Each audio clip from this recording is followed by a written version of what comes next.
এক মূর্খ উটের কাহিনী। একটা ঘন জঙ্গল ছিল। সেখানে একটি খুব ভয়ঙ্কর সিংহ বাস করত। কাক, শিয়াল এবং চিতা সিংহটির সেবক হিসেবে সব সময় তার সাথে থাকত। সিংহ প্রতিদিন শিকার করে আনত, তারপর ভোজন করত, আর বেঁচে থাকা খাবার দিয়ে এরা তিনজন তাদের পেট ভরত।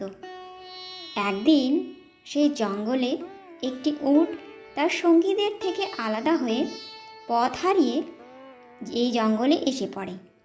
সিংহ এর আগে কখনো উট দেখেছিল না। কাক সিংহকে বলল, এটা হচ্ছে উট, আর এরা জঙ্গলে থাকে না। হয়তো পাশের গ্রাম থেকে উটটি এখানে চলে এসেছে। আপনি এর শিকার করে নিজের পেট ভরতে পারেন। চিতা আর শেয়ালের কাকের এই কথা ভালো লাগলো। তাদের তিনজনের কথা শুনে সিংহ বলল, না, উট আমাদের আত্মীয়, আমি এর শিকার করব না। সিংহ উটের কাছে গেল, আর উট সিংহকে সব কথা বলল, কিভাবে সে নিজের সঙ্গীদের থেকে আলাদা হয়ে এই জঙ্গলে এসে পড়েছে। সিংহের সেই দুর্বল কমজোর উটের উপর দয়া হলো, আর তাকে বলল, আপনি আমাদের আত্মীয়, আপনি এই জঙ্গলেই থাকবেন। কাক, শেয়াল আর চিতা এই কথা শুনে উটকে মনে মনে বকতে লাগলো। উট সিংহের কথা মেনে নিল আর জঙ্গলেই থাকতে লাগলো।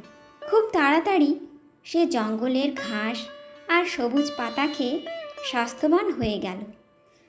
তার মধ্যে একদিন সিংহের সঙ্গে কিছু জঙ্গলি হাতির লড়াই হয়ে গেল, আর সিংহ খুব আহত হয়ে গেল। সিংহ অনেক দিন ধরে শিকারে বেরোতে পারল না। শিকার না করার জন্য সিংহ আর তার ওপর নির্ভরশীল কাক, শেয়াল আর চিতা দুর্বল হতে লাগলো। যখন অনেক দিন পর্যন্ত তারা কিছু খেতে পেল না, তখন শিয়াল সিংহকে বলল, মহারাজ, আপনি খুব দুর্বল হয়ে গেছেন, আর আপনি যদি শিকার না করেন তো অবস্থা আরও খারাপ হতে পারে। তখন সিংহ বলল যে, আমি এত দুর্বল হয়ে গেছি যে কোথাও গিয়ে শিকার করা আমার পক্ষে সম্ভব নয়। যদি তোমরা কোনো প্রাণীকে এখানে নিয়ে আসতে পারো, তাহলে তার শিকার করে আমার আর তোমাদের তিনজনের পেট ভরতে পারি। এই কথা শুনেই শিয়াল এক লাফে উঠে গিয়ে বলল, মহারাজ, যদি আপনি চান তো আমরা উটকে এখানে আনতে পারি, আপনি তার শিকার করে নেবেন। সিংহ এই কথা শুনে রেগে গেল আর বলল যে সে আমাদের আত্মীয়, তার শিকার আমি কখনো করব না। শিয়াল জিজ্ঞেস করল, মহারাজ, যদি সে নিজেই নিজেকে আপনার কাছে সমর্পণ করে দেয় তো? সিংহ বলল, তাহলে তো আমি তাকে খেতে পারবো। তখন শিয়াল, কাক আর চিতার সঙ্গে মিলে একটি পরিকল্পনা করলো, আর উটের কাছে গিয়ে বলতে লাগলো, আমাদের মহারাজ খুব দুর্বল হয়ে পড়েছেন, তিনি কতদিন থেকে কিছুই খাননি। যদি মহারাজ আমাকেও খেতে চান তো আমি নিজেকে উনার কাছে সমর্পণ করে দেব। শেয়ালের কথা শুনে কাক, চিতা আর উটও বলতে লাগলো যে আমি মহারাজের ভোজন হতে রাজি আছি।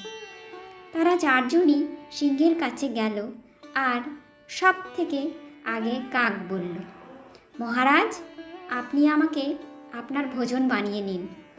শিয়াল বলল, তুমি খুব ছোট আছো, তুমি ভোজন কি? তুমি তো জল খাবারের জন্যও ঠিক নাও। তারপর চিতা বলল, মহারাজ, আপনি আমাকে খেয়ে ফেলুন। তখন শিয়াল বলল যে তুমি যদি মারা যাও তাহলে মহারাজের সেনাপতি কে হবে? তারপর শেয়াল নিজেকে সমর্পণ করে দিল। তখন কাক আর চিতা বলল যে তোমার পরে মহারাজের পরামর্শদাতা কে হবে? যখন তিনজনকে সিংহ খেলো না, তখন উট ভাবল যে মহারাজ আমাকেও খাবেন না, কারণ আমি তো উনার আত্মীয়। এ কথা ভেবে সেও বলতে লাগলো, মহারাজ, আপনি আমাকে আপনার ভোজন বানিয়ে নিন। এই কথা শুনেই সিংহ, চিতা আর শেয়াল তার উপর ঝাঁপিয়ে পড়ল। কোনো কিছু বোঝার আগেই উটের শরীর থেকে প্রাণ বেরিয়ে গেল, আর তারা চারজন তাকে নিজেদের ভোজন বানিয়ে ফেলল। নীতিকথা, আমরা এই গল্পটি থেকে এই শিক্ষা পেলাম যে আমাদের চিন্তা ভাবনা না করে কারো কথায় সাথ দেওয়া উচিত নয়। তার সঙ্গে চালাক আর ধূর্ত লোকেদের মিষ্টি মিষ্টি কথায় কখনো ভরসা করা উচিত নয়।